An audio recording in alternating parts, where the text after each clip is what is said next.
Listen. Plans are not comprehensively being put together. This includes having a permanent designated site, well-managed dump sites, collection facilities, among others. People have a right to live in a clean and healthy environment. This ever-increasing waste management challenge would result to poor hygiene,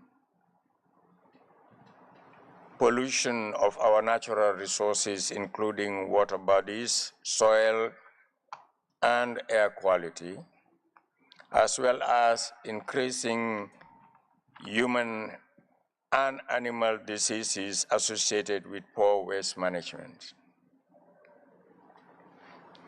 For these and other reasons,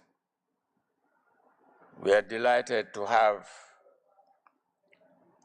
this workshop on and have the respective stakeholders take part in this in order to find a common solution which is comprehensive and holistic. Let me take this opportunity to acknowledge the coordinated efforts of the Honorable Minister of Environment, a lady of splendid distinction.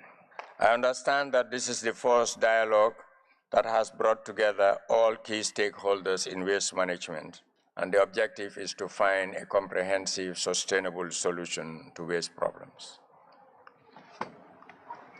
Of course, we are aware of recent achievements by some municipalities, particularly the KMC with the Operation Ballot, and we would like to congratulate and thank the mayor and his team. In line with standard waste management system, a system that provides and promotes the circular economy concept, and recognizing the importance of waste as a resource for the recycling of industry. The country has a long history of waste challenge. It is imperative to coordinate our efforts and our resources and our strategies in order to find a sustainable solution to this health hazard. On that note, I encourage the lead ministries and agencies responsible for environmental policy and programs to coordinate their efforts and work with the decentralized institutions like the municipalities and area councils in order to come up with a comprehensive program that we can seek funding for and find the right techniques and technologies to reduce waste, reuse it, and recycle it. Vice President Aliu Badarujuv there, the official opening of the National Dialogue on Sustainable Waste Management in the Gambia.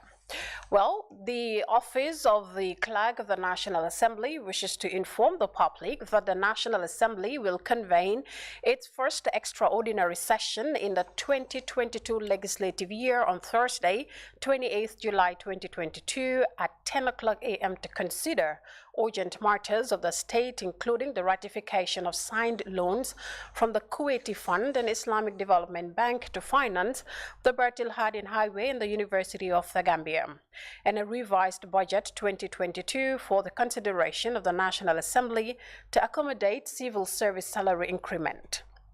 The Honorable Minister for Finance and Economic Affairs shall table the aforesaid businesses for the consideration of the Assembly.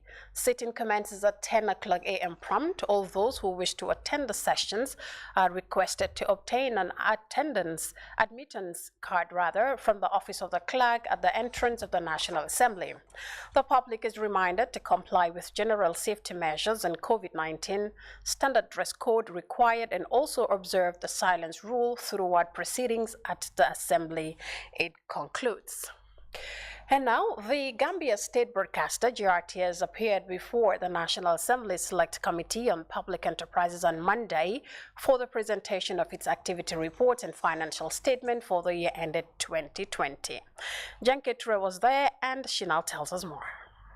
The management and board of GRTS presented its activity and financial and management report before members of the Public Enterprises Committee of the National Assembly.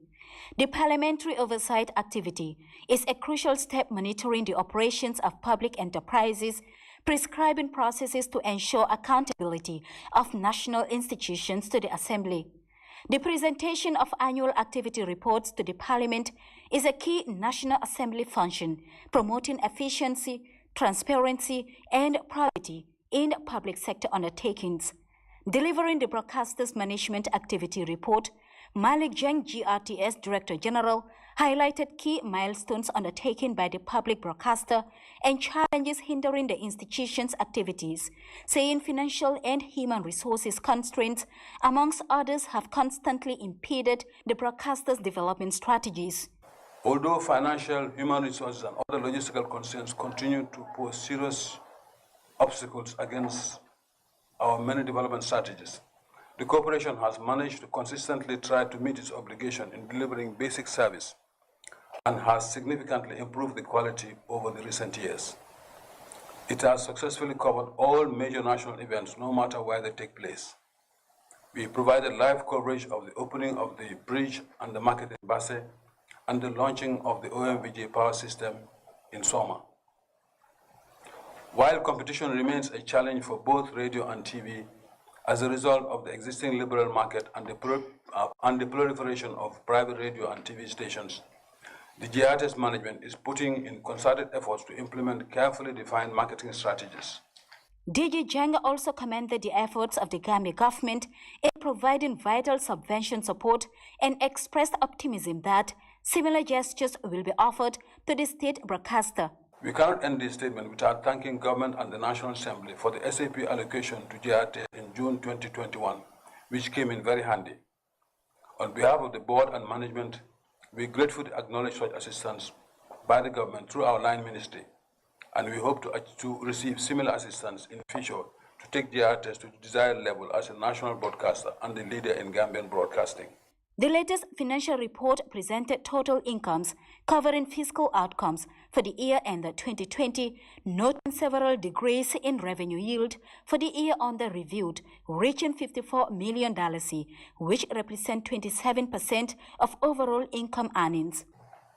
GRTS are able to generate a revenue of $148,485,588 Gambian dollars, as compared to 2019, $202,538,442 Gambian dollars. These are shown a decrease in revenue for the year under review by 54 million, representing 27%. The presentation was attended by committee members, the board and management of GRTS, as well as external auditors, who also presented a report based on audit findings they conducted. In our opinion, the accompanying financial statements give a true and fair view of the financial position of the corporation as of 31st December 2020 and of its financial performance and its cash flows for the year then ended in accordance with generally accepted accounting principles, GRTS Act 2004, and have been properly prepared in accordance with Companies Act 2013. The Public Enterprise Committee session marks the complete delivery of the 11th activity report, with the broadcaster's board members expected to return to the Assembly for the consideration of the activity reports. Janket Ture, GRTS News. Moving now to a press release from the Ministry of Gender, Children and Social Welfare, which says it's deeply disheartened by the death of a 2-year-old Mohammed, a child at the heart of the alleged rape case involving the state and Boubacar Keita, also known as Bob Keita, who recently died with the trial ongoing. The ministry is fully acquainted with the immense suffering and emotional devastation the ongoing trial has triggered nationwide, saying they also fully recognize the fact that sexual violence trials are sensitive to societal response, but as we await the judicial system's delivery of justice in the matter, as a nation, we must continue to take all forms of sexual and gender-based violence allegations seriously, because the exploitation of women, girls, and minors is despicable. The ministry also appeals to the public to responsibly safeguard persons who report cases of SGBV and treat such matters with confidentiality, as preventing SGBV is the duty of all individuals. The ministry also urges all Gambians to henceforth continue to combat all forms of violence against women and girls and persuade all survivors of sexual gender-based violence in the Gambia to come forward and report to the necessary authorities, as this assists in bringing perpetrators to book. The ministry also appeals to the police to continue thorough investigations into the incident to establish the exact cause of death of the 2-year-old to ensure accountability, safety, and security for children. The release ends. And away from that, the Ministry of Health and its development partners commends a 4-day joint annual health review at the Sadauda Karabajara Conference Center in Bijilo. The joint forum is set to review the sector's previous accomplishments and challenges as healthcare officials take stock of the sector's development potential. By Ibrahim Cham brings us up to date on that. New signage, which seeks to achieve universal health coverage, has the theme Building Partnership for Effective Coordination and Evidence-Based Performance. The nationwide consultation forum by the Ministry of Health and partner agencies also serve as a mechanism for improving the coordination of enhanced sector performance. The Minister of Health, Dr. Ahmadulamin Samate, stated that the joint annual review has evolved to become a tool for fiscal accountability and transparency for both government and development partners to ensure efficient and cost-effective use of resources to maximize the benefit of the Gambian populace. The overall aim of conducting the JAR is to assess performance, improve implementation, and inform policy. This JAR 2021 has the following objectives: to improve mutual accountability between government, partners, and all relevant stakeholders, to identify bottlenecks hindering quality service delivery, to enhance the use of HIS for evidence-based decision-making. Equally, to use the JAR findings in sector policy dialogue and consequently in the realignment of plans and policies to attain universal health coverage by the year 2030. WHO country representative Dr. Desta Turuni also highlighted the remarkable work of the UN agencies in the Gambia, who work tirelessly with the government and development partners to support the acquisition of COVID-19 vaccines and the rollout.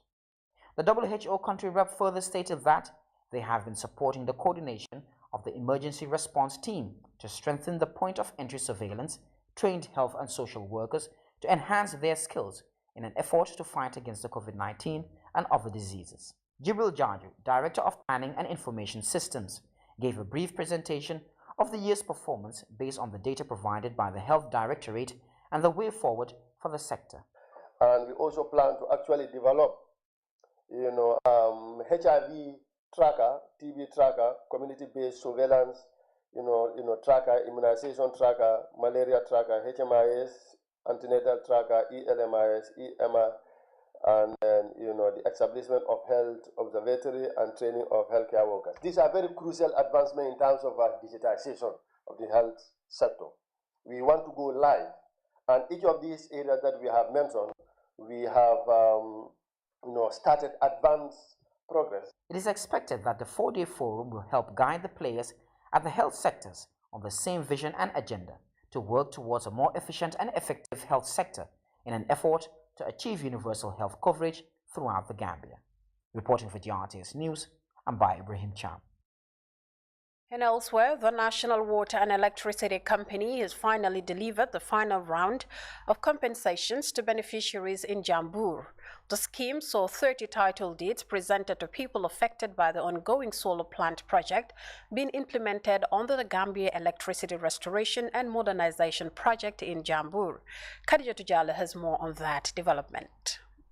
After a long process of assessment, examining people and homes displaced by the 20 megawatts PV solar plant set to be constructed in Jambur, the National Water and Electricity Company presented documents for plots located in Birkama to affected persons. The project coordinator Hadinjai said the compensation process is in line with the Constitution of the Gambia, as well as World Bank and European Investment Bank's policies. After a long process of the development of the environmental and social impact assessment to mitigate the environmental and social negative impacts of the project, and the development and implementation of the Resettlement Action Plan RAP to mitigate the social economic impacts on people who have their land and livelihoods depend on identified sites, we are here to compensate the project affected persons. According to our constitution and the policies of the World Bank and EIB, the managing director of NAWEC, Nani Juara, commended beneficiaries for their patience, explaining that in as much as the power plant brings development in the country, the lives and livelihoods of those affected is a major concern, which makes the compensation a more important undertaking. The government of the Gambia already provided almost about $87 million to NAWEC to compensate the affected parties.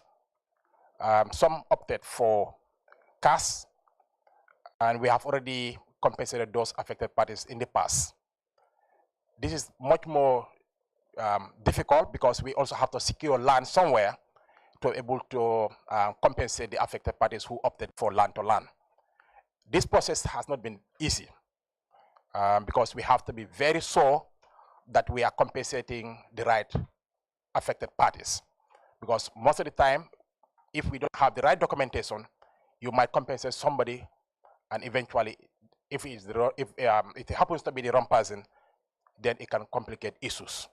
But we are very grateful to the affected parties who are here today for their patience. Receiving the letters of lands allocated, beneficiaries express appreciation for the move as they look forward to seeing the plots as soon as possible. Top work.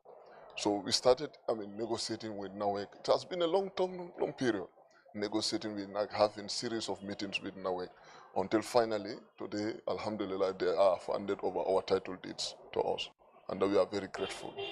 The question that I want to direct to Auntie Hadi is, she said that the checks have been prepared. Okay, I want to know exactly which checks are they. Is whether the people affected or is all of us. After taking questions from beneficiaries, the NAWEC boss and project officials assured beneficiaries of an additional cash compensation for those whose plots were developed as per the value of assessment. We don't bill for anybody. We compensate. We give you whatever the cost of that house should be. We evaluate it, and they give you the value of that. Yeah, but then you do your own thing. Which will also include probably how much it should have cost you to bill. All those things is factored. This is the last batch of people receiving compensation through land allocation, with the first cohort compensated earlier in 2021. Khadija Tujalo reporting for GRTS News. And now, the Gambia Civil Aviation Authority Plus project conducted its biannual cleanup exercise in the community of Jufure and Albreda on Sunday. The activity is part of the project's resolve to promote cleanliness along the Gambia's coastline. Now, scores of volunteers from the two communities, including officials of the National Environment Agency and project officials, attended the event. Well, our correspondent in the region, Famara Kanyi, prepared this report. Now tells us more. Jufre and Albreda sits close to the river Gambia. They accommodate important historical sites. Few miles away is the Kunta Kinte Island, a UNESCO World Heritage Site. These and other reasons made the two settlements significant for tourism. Thanks to the GCCA Plus project, the community of Jufre and Albreda are benefiting from a coordinated coastal cleanup exercise. Men, women, and youth volunteers converge to participate in the day-long exercise. Today, our coastline is clean and beautiful. I work here as a fishmonger, and I'm equally participating in the exercise because everything we are doing here is to our advantage. I would like the NEA to support us by planting trees along the coastline. This will help to avoid large storms, flooding, and even coastal erosion. A major threat to farming is gradually emerging along the coastline of the two settlements. Environmentalists at the National Environment Agency are concerned by the scale of coastal erosion in the area. In an interview, Lamin Koma, a senior staff of the agency, told GRTS that plans are underway for a rapid response. We have a plan I'm not saying to control the erosion 100%, but at least to green the environment so that sedimentation can take place. In 2015, the government of the Gambia through the National Environment Agency banned the importation and uses of plastic bags in the country, but plastic and its related materials are still the most common trash found along coastal zones. Pa Bojang is the National Environment Agency Program Officer in the North Bank. He called on communities across the region to contribute their quota in waste management and environmental protection. We must try and manage our waste at our home level rather than bringing the waste all the way from our homes and then dumping it along the coast, because the water will sweep it into the sea, and it's going to be a cycle, meaning that it's going to affect our food chain. Haruna Job is the coordinator for the GCCA Plus project. Explaining the project arrangements, he disclosed that an integrated approach is required to ensure effective collaboration with coastal communities in the proper management of the country's coastline. To enhance sustainability, we will ensure that when we leave this place, we ensure that the materials that were provided for the basic cleansing activity are left with the communities. National Environment Agency officials challenged the two communities of Jufre and Albreda to organize community-led cleanup exercises along the coastline on a regular basis. Mohamed Tika Jane of JS said such an activity will continue. Keeping this coastline clean can encourage fishing, a vital sector that employs tens of men, women, and youths of the two villages. For the news, I am Famara Kani. Well, I beg your pardon, it's not the Gambia Civil Aviation Authority, but rather GCCA. It's a project under the National Environment Agency. Beg your pardon there. Well, in sports, we head straight to some sports news where Gunjur have been crowned champions of the first edition of the West Coast Region Zonals Football Championship following a 2-0 win over neighboring rival Sanyang Village. The Combo South Giants clinched the title in a remarkable unbeaten run, the climax at a jam-packed Boxbar Mini Stadium in Brikama amid heavy rains. Our farmer Abaji witnessed the finals and he now tells us more. This was not just passion for the game, it was pure love for the community.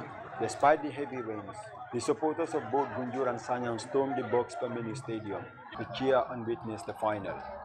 Every end of the perimeter was jam-packed, and some supporters had to struggle just to have a view of the actions. This shows how much football enthusiasts miss the Supernavitan Championship, a competition where this West Coast Region Zonals competition drew its inspiration from. The crowd at the Boxbar Mini Stadium wouldn't have much to complain about in terms of the football on view. Despite the poor pitch condition caused by the heavy downpour, the two sides played in a way that left the crowd roared for the larger part. Fresh from winning the Combo South District Championship, Gunjur proved to Sanyang why they were worthy champions of that competition, as Bokar Bojang put them in front from close range. That goal makes the difference in the first 45. Despite the downpour, the players of both Gunjur and Sanyang continue to show glimpses of individual brilliance and team spirit as the supporters continue to chant in the stands. Gunjur, a side that plays with verve, precision and pace, appeared a bit strong for their neighbors. They kept on knocking the defense of Sanyang and were soon awarded a penalty when Bouakar Jabang was penalized for this challenge.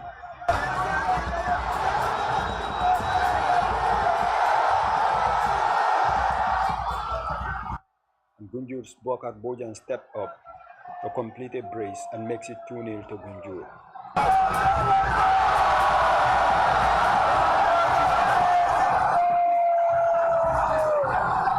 At that moment, Sanyang did not show any sign of surrender. They kept fighting and caused threats, forcing Gunjur to some defensive duties on some occasions.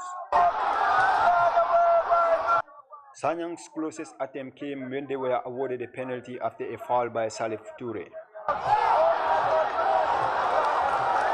But the goalkeeper made amends for his error as he denied Seni Jara to keep his line intact.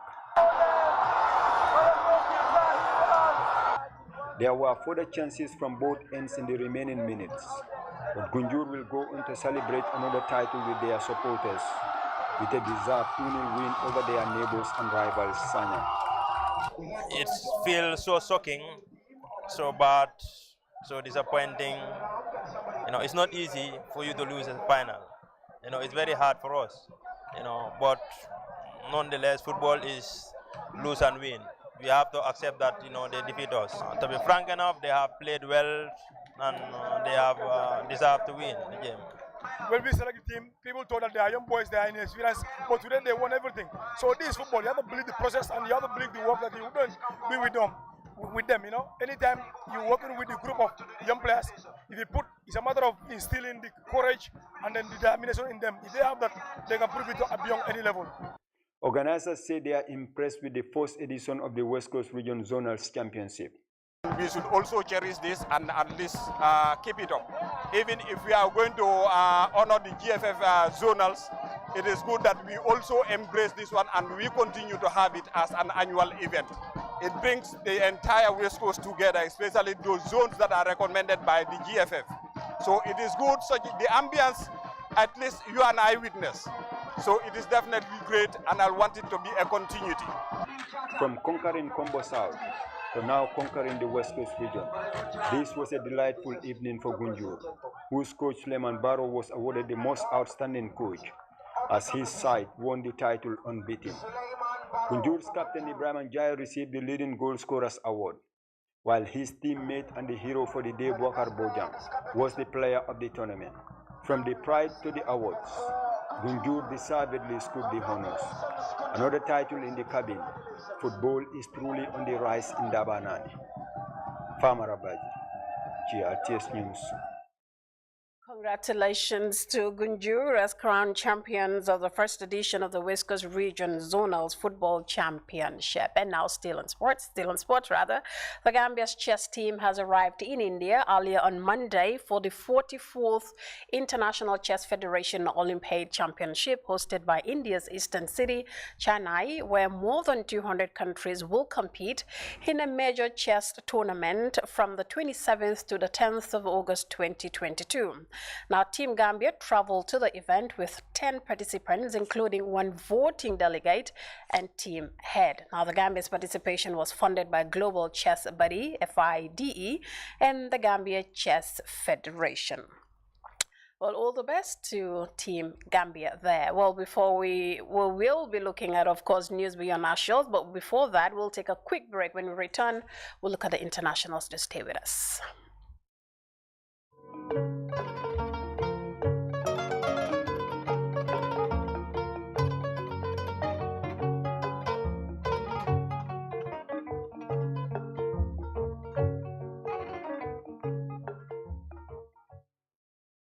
Welcome back to GRTS News and to news around the world. The global we begin in Ukraine, where the military says it is preparing a counter-offensive in the southern Kherson region, now occupied by Russian forces. President Vladimir Zelensky has vowed to take back the region, but Ukrainian troops are still outgunned by Russian forces and say they urgently need more advanced weapons from the West.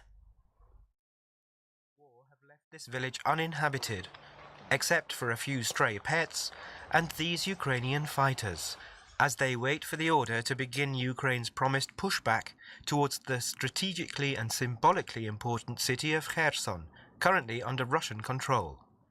This village is just kilometers from Kherson, but on the Ukrainian-controlled side of the front line. The signs of devastation are everywhere in what's left of this settlement.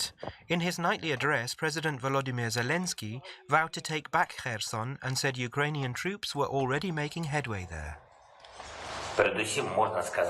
First of all, we can say now that in the Kherson region the occupiers tried to gain a foothold. Their collaborators made various brazen statements, but how did it help them? The armed forces of Ukraine are advancing step by step in the region. These fighters see it as their duty to future generations of Ukrainians to resist Russian occupation. Херсон ми визволимо, це точно. We will liberate Kherson, that's for sure. Москалям взагалі. We won't give it away to the Russians. That's why we're here, so that our children won't have to fight anymore, so that we can resolve this war issue now and forever. Уже це питання раз. Some of these men fear they will be hopelessly outgunned by the enemy.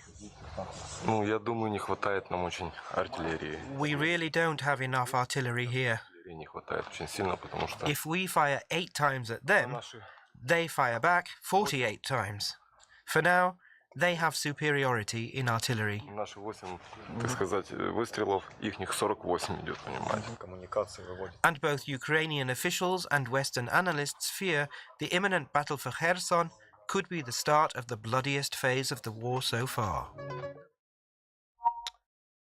Russia's Foreign Minister Sergei Lavrov has rejected accusations that Moscow caused the current global food crisis with what he called Russia's special military operations in Ukraine. During an address to Arab League ambassadors in Cairo, Mr. Lavrov claimed Western nations are distorting the truth. Take a listen. If anybody wants to be objective, they could read statistics from the World Food Programme, from the Food and Agriculture Organization, which describes the difficulties in the food market beginning with coronavirus pandemic, when some contacts and supply chains were affected. And now to the weather report, courtesy of the Central Forecast Office.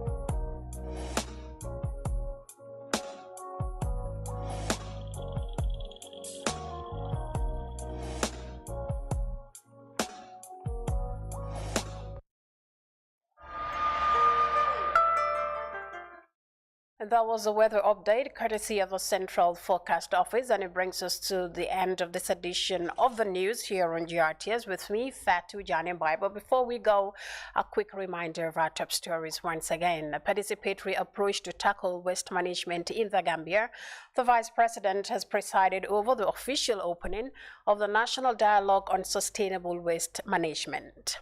A period of public accountability, GRTS has presented its financial and activity report before the Public Enterprise Committee of the National Assembly. And in sports, Gunjur beat arch rival Sanyang 2-0 to clinch the first edition of the West Coast Region Zonals Championship in a remarkable unbeaten run. And away from home, Ukraine is looking to retake lost territory as Russia pushes for regime change. And elsewhere, Russia's Foreign Minister Sergei Lavrov has rejected accusations blaming Moscow for the current global food shortage. Well, that's it from me, Fatu Janimbai. I'll see you again at 2200 hours for more news. Until then, many thanks for joining us.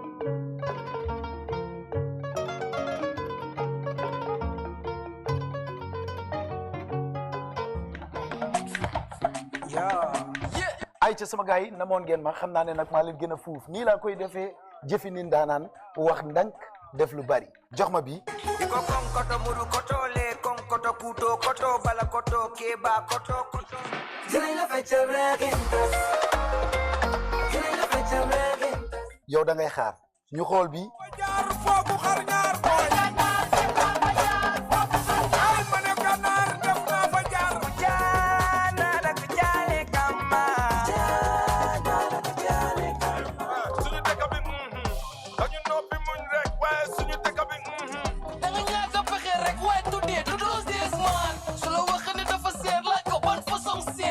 déedéet duma ko laal dama koy teggi nii la muy demee bii moo la gënal wala booboo la gënal guddi samedi ci loxoy ki nga xamante mooy Kapsin chaque samedi bu ne bu fukki waxtu yi tegee ba tegal nag ñeent fukki minutes simili kan ngeen ciy àndal di ndaanaan kulli fatril bi ñu naan ko naka maam faranga njoptan yaa ko wane woon ngaaraandu mbuub dundal ba ñu woyaani ngaari binta ngaari kumba seeka ngaari meeta jaañ bu ko defee rek ma yebbil leen loo xam ne day mel ni nag téeméeri yumba ci benn butéel kenn mënu koo xayma bu ko defee rek mbokk yi kon nag kan la ñu ci GRTS télévision guddi samedi la ñu wax ak kan DJ Kapsin dara du doy ay ci ñu puus da ngay xaar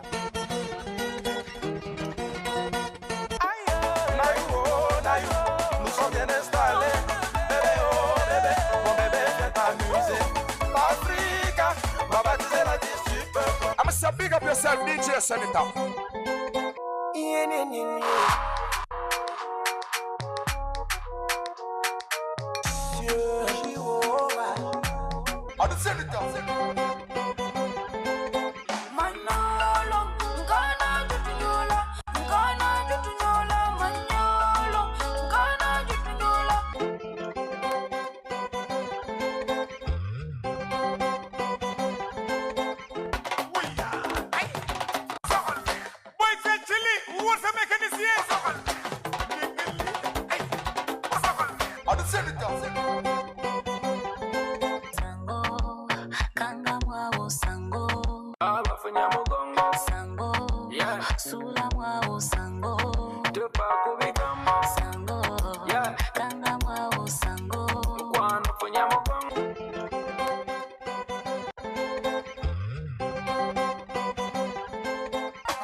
Samanga demba burida, samanga demba burida.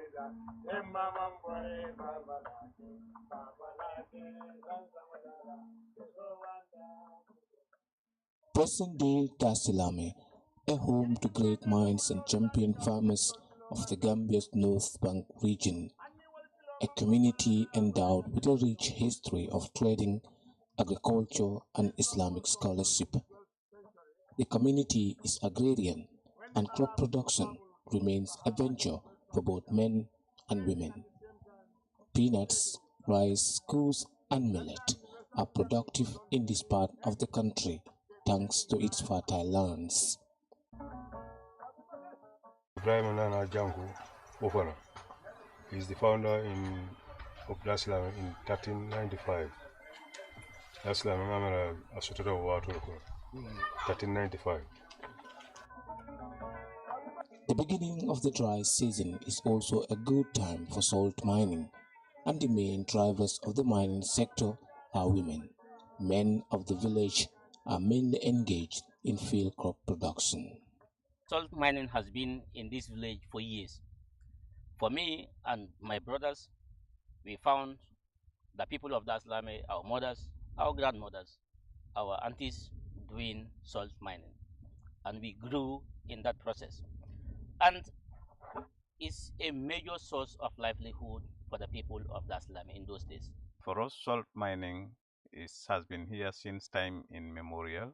When we were not born, those of our great-grandfathers or mothers have been practicing salt mining, and it has become the mainstay of the people of Darsilami in terms of economic activities.